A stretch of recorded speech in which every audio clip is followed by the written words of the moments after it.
Do you know what's great to have in a zombie show? Freaking zombies! So I'm glad to see the return of the infected in The Last of Us Episode 5, Endure and Survive.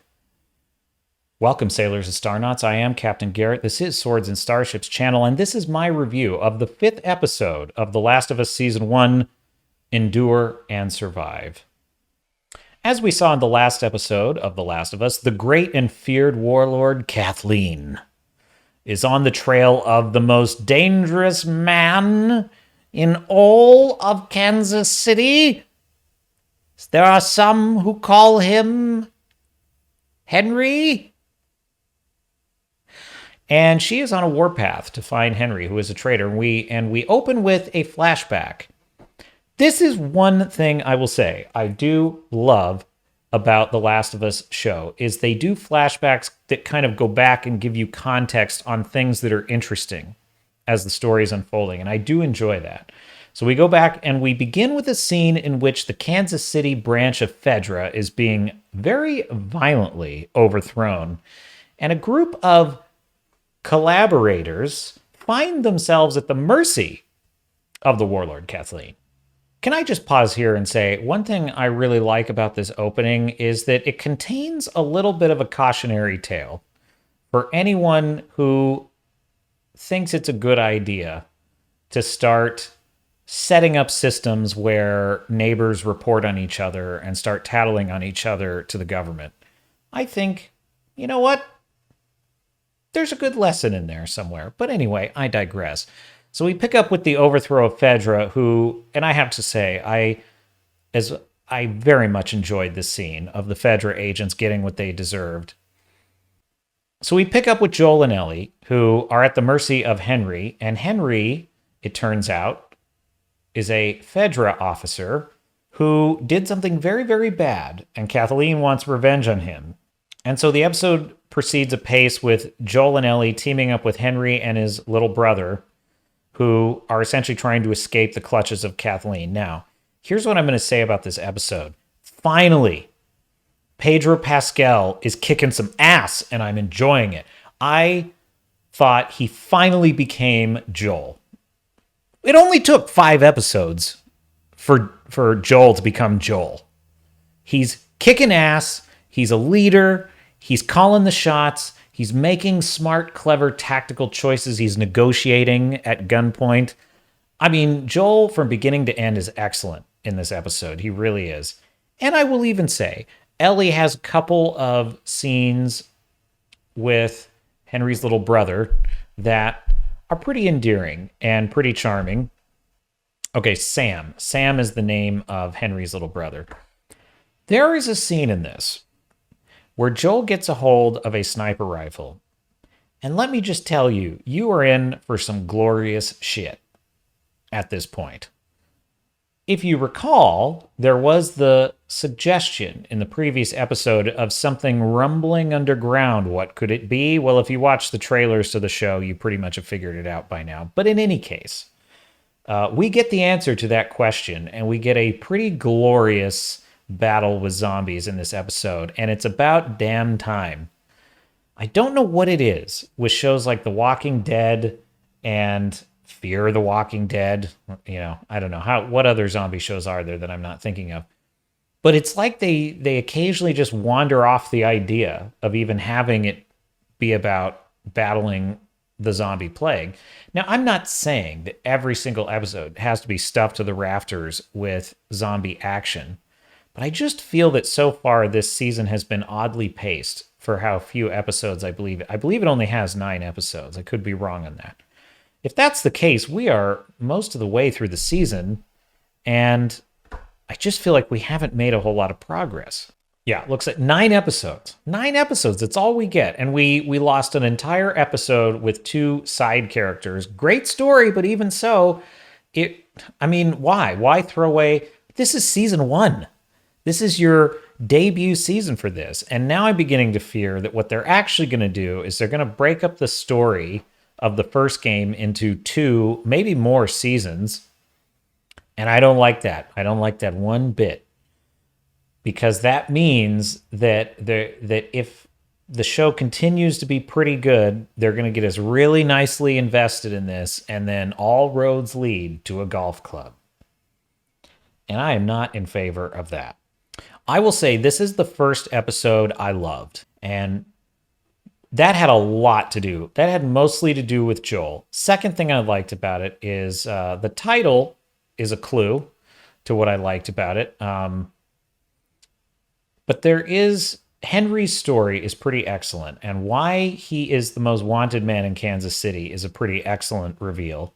One thing I really like about Kathleen, the warlord Kathleen, they thought she was just an actress from 2.5 Men, but it turns out she's got an axe to grind. She is the most dangerous woman in Kansas City, Kathleen. On the one hand, she has a very legitimate axe to grind. As I said, I very much enjoyed her turning things around on Fedra and watching Fedra get what they deserved.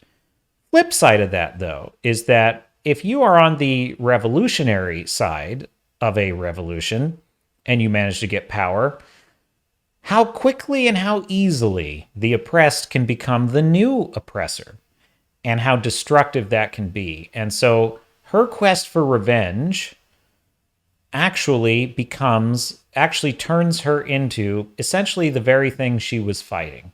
And I think that's an excellent storyline. So nobody really comes out clean and pure as the wind-driven snow in this episode. And I think that is what we've been wanting in storytelling, which is balance.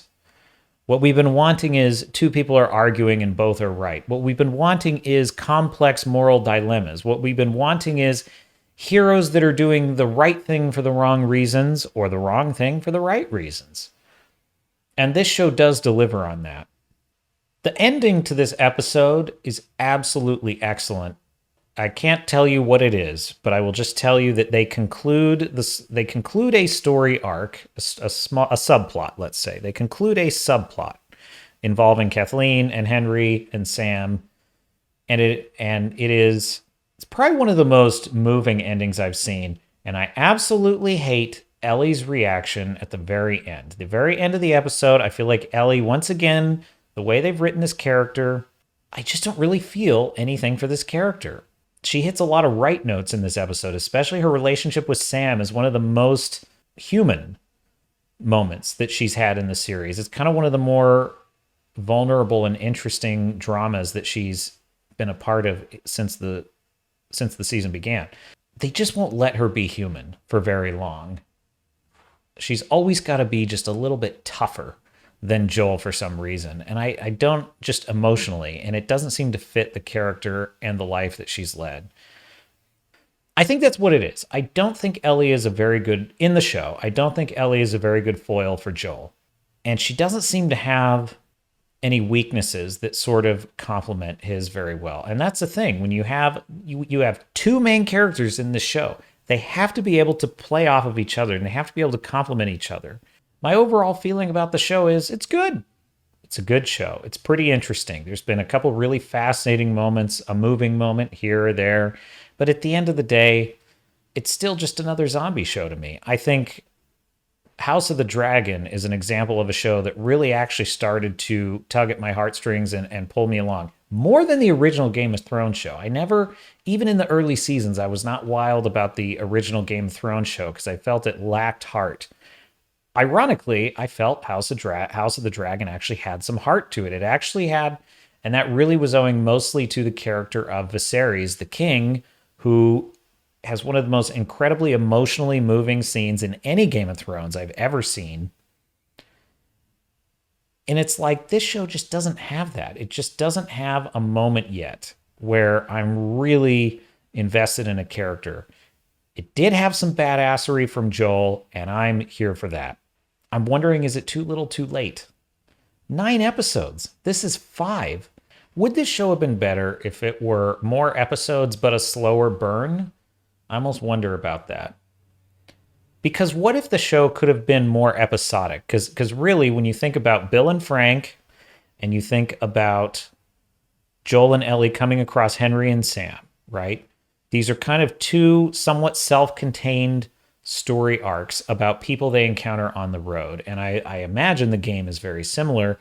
Why not have a show, maybe 12 to 14 episodes, and then we have more room for the Bill and Frank episode. We have more room for the Henry episode. And what we have is Joel and Ellie interacting with these little smaller stories across America, which are part of their larger journey.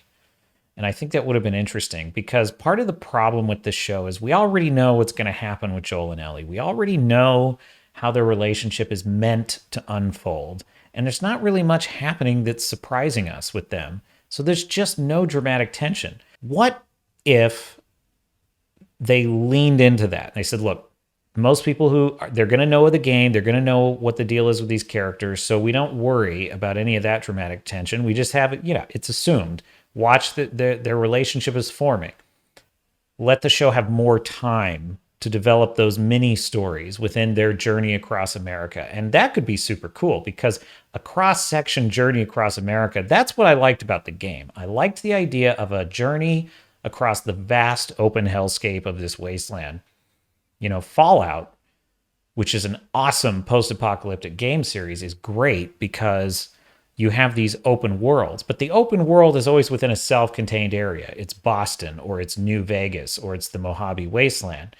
What if you had a Fallout where you journeyed all the way across the U.S.? Obviously, you couldn't make the whole U.S. an open world, so that's why they can't do that. But what's cool about The Last of Us is that they have that journey across the U.S., and I feel like this show is maybe rushing it.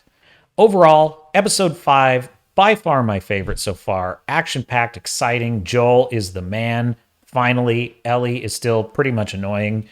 Sam and Henry have an excellent subplot in this, and I recommend episode 5. Is it enough to save the season? Well, I don't know, Sailors and Starnauts. I will be here to discuss the next episode when it drops, and we'll talk about it then. So I hope you like this review of The Last of Us, Season 1, Episode 5.